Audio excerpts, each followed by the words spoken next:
Əziz müdavimlər, gəlin daha bir diaqnostik qiymətləndirmə ilə bağlı sualla tanış olaq. Aşağıdakılardan hansı diaqnostik qiymətləndirməyə aid deyil? Deyir bizə, aid deyil.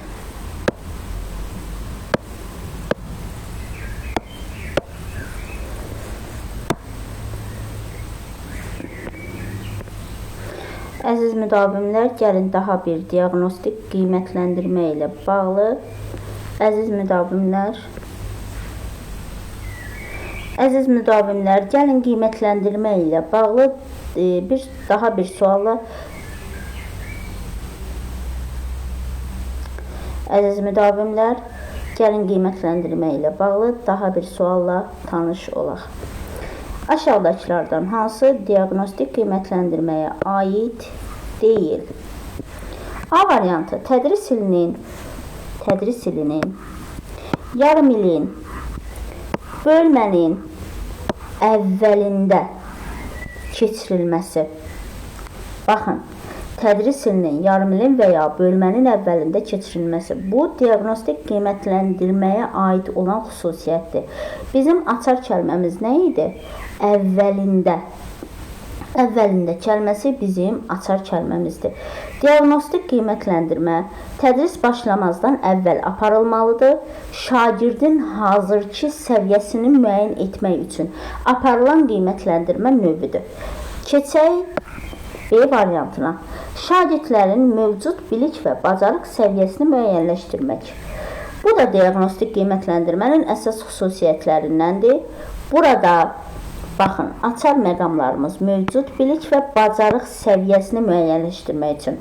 Az əvvəl dediyim kimi, diaqnostik qiymətləndirmə tədris ili başlamazdan əvvəl aparılmalıdır ki, şagirdlərin hazırki səviyyəsi, hazırki mövcud bilik və bacarıqlarının müəyyən edilməsi üçün həyata keçirilən qiymətləndirmə növüdür.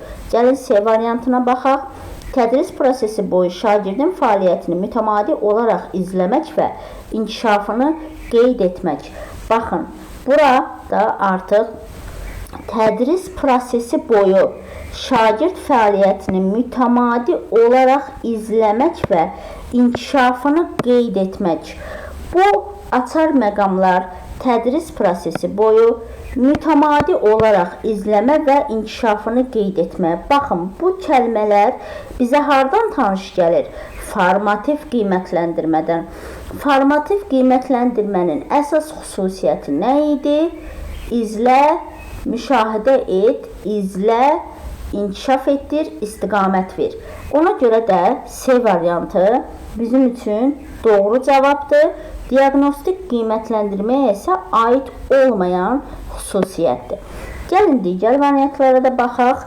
D variantında təlim strategiyalarının və dərslərin planlaşdırılmasını təmin etmək doğrudur. Diaqnostik qiymətləndirmənin nəticələrinə əsasən müəllim nə edirdi? Öz dərsini planlaşdırırdı. Doğru. Diaqnostik qiymətləndirməyə aid olan xüsusiyyətdir. Y variantına baxaq.